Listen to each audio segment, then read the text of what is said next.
Moi, il y a 10 ans en arrière, j'avais 17 ans, j'ai eu un accident de voiture. Et quand j'ai eu cet accident, j'ai eu des problèmes de santé au niveau des cervicales. J'avais beaucoup d'arthrose et une hernie discale. Le début, j'avais seulement mal à la tête. Ça ne me faisait pas grand-chose que mal à la tête. Et après, plus les années passaient et plus ça s'aggravait. Après, j'avais mal au bras, au dos, de partout. Et plus les années passaient et après, j'avais plus de symptômes qui s'aggravaient dans mon corps. J'avais des nausées, des vertiges. Je ne pouvais plus rien faire dans la maison. Je me levais du fauteuil à la table et je devais vite m'asseoir parce que j'avais mal de partout et je me sentais pas bien, je me sentais mal. Et après, tellement j'étais pas bien, moi je disais, Seigneur, pourquoi je me sens mal comme ça? Je suis ta fille, mon père c'est le serviteur, on te sert à la maison, on fait tout pour te plaire et au lieu que ça s'améliore, ça s'aggrave. Et c'était une réunion de prière, j'avais prié à Dieu, j'avais demandé de tout mon cœur. Et le miracle, le Seigneur ne l'avait pas fait. Et moi, dans mon cœur, je me sentais mal. Et je me suis dit, ça ne sert à rien que je vienne à la réunion. Ça ne sert à rien que je prie à la chorale, que je chante à la chorale, que je prie à la maison. Parce que de toute façon, je te suis et tu fais rien pour moi. Et à la réunion, c'était un vendredi. Mon frère, il prêche. Et c'est la prédication, ça parlait du sacrifice de Jésus. Et pendant la réunion, pendant les cantiques, le diable me disait, ne te mets pas, quand tu te mets à la chorale, éteins le micro, fais semblant de chanter. Parce que de toute manière, ça ne sert à rien que tu sers le Seigneur. Tu ne vois pas comme tu es de pire en pire, tu fais des examens, il n'y a que des mauvais résultats.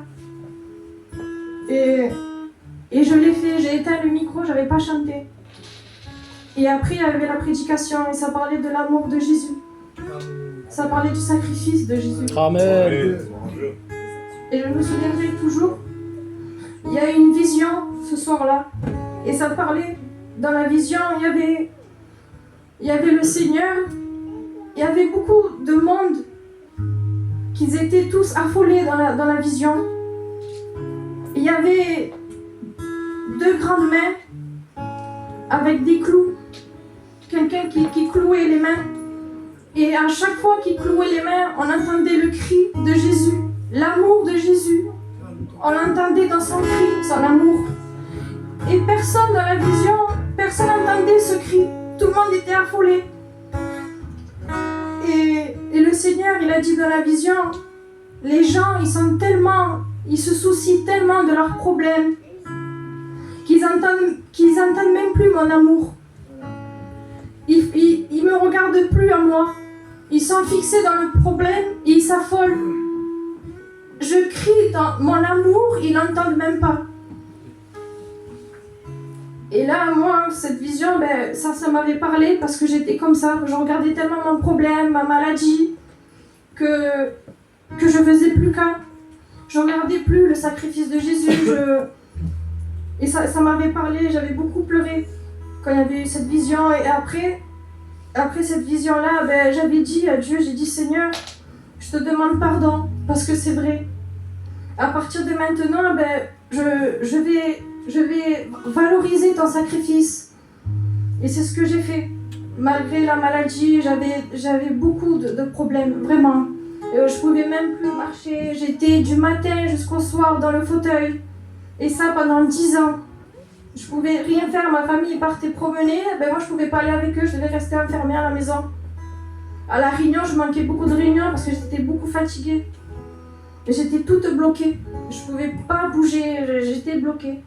Et malgré tout ça, le Seigneur il m'a dit, pense à mon sacrifice, Amen. pense à mon amour. Ce qui va te donner la force d'avancer, c'est mon sacrifice. La guérison, je vais te guérir. Mais il m'a pas dit quand, il m'avait pas dit quand. Il m'a dit, je vais te guérir. Mais pour arriver à tenir, pense à mon sacrifice. Regarde la croix. Seulement la croix, rien d'autre que la croix. Oui. Eh bien, c'est ce que j'avais fait. C'est vrai que c'était dur des fois, mais c'est ce que j'ai fait. Et après, à la maison, parce que l'église, tout le monde, ils savaient mon problème, alors ils ont tous prié, on a jeûné. Et à un moment, à la maison, personne priait à la maison. C'était un moment, voilà, on n'avait pas prié. Et dans le moment où personne prie, que personne demande, mon père il était à l'ordinateur, mon frère, voilà, personne priait. Et bien à ce moment-là, d'un coup, je commence à trembler. Mais tout mon corps commençait à trembler, de la tête aux pieds. Et un tremblement pas normal. Ici, ça n'existe pas ce tremblement-là. Et je tremblais. Et mon père, il me pose les mains, il croyait que c'était une maladie. Et moi, je pensais que ça s'allait plus aggraver. Alors, il me pose les mains pour que le tremblement parte, tout ça. Et je tremblais. Je vais avec ma mère à l'hôpital 2 jours. Et on me fait les examens, tout ça, pour voir ce que j'avais. Et pendant que moi j'étais là-bas, mon père, avec mon frère et ma belle-sœur, ils se mettent à prier à la maison. Et le Seigneur, il lui dit à mon père, tu sais que ce tremblement-là qu'elle a, ta fille, c'est pas une maladie, c'est moi, c'est ma présence. Amen. C'est parce que je suis en train de la guérir de ce qu'elle a dans les cervicales. Gloire à Dieu. Et mon père, il appelle ma sœur et lui dit, et moi j'ai fait des examens, tout ça, le docteur il comprenait rien, il a dit, mais il n'y a rien, on ne trouve pas, on ne sait pas pourquoi. Et là, d'un coup, je commence à plus trembler. J'ai fini de trembler. Et je me sentais légère. Mais vraiment, le poids que j'avais ici, je l'avais plus. J'avais plus rien.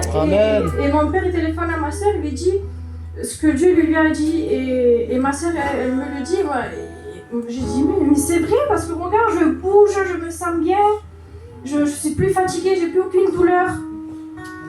Et depuis ce jour-là, maintenant j'ai repris le travail. J'ai repris le travail. Et non seulement je fais le travail, mais je vais même à la salle de sport. C'est pour vous dire que je suis vraiment bien, je peux bouger, je peux sortir. Amen. Je suis totalement guérie. Et c'est Dieu qui a fait ça, c'est pour vous dire que malgré que vous avez des problèmes, des difficultés, moi ça a été la maladie. Vous, c'est peut-être autre chose. Pensez au sacrifice de Jésus. Parce que le sacrifice de Jésus, il ne pardonne pas que les péchés. Le sacrifice de Jésus, c'est là où on a la force. C'est là où on trouve la force de pouvoir avancer. Alléluia. De ne pas pouvoir abandonner. C'est son amour. C'est seulement son sacrifice. Regardez la croix et vous allez arriver. Vous n'allez pas sentir ce poids lourd en vous. Parce que le sacrifice de Jésus, il va beaucoup vous aider. Que Dieu vous bénisse. Amen.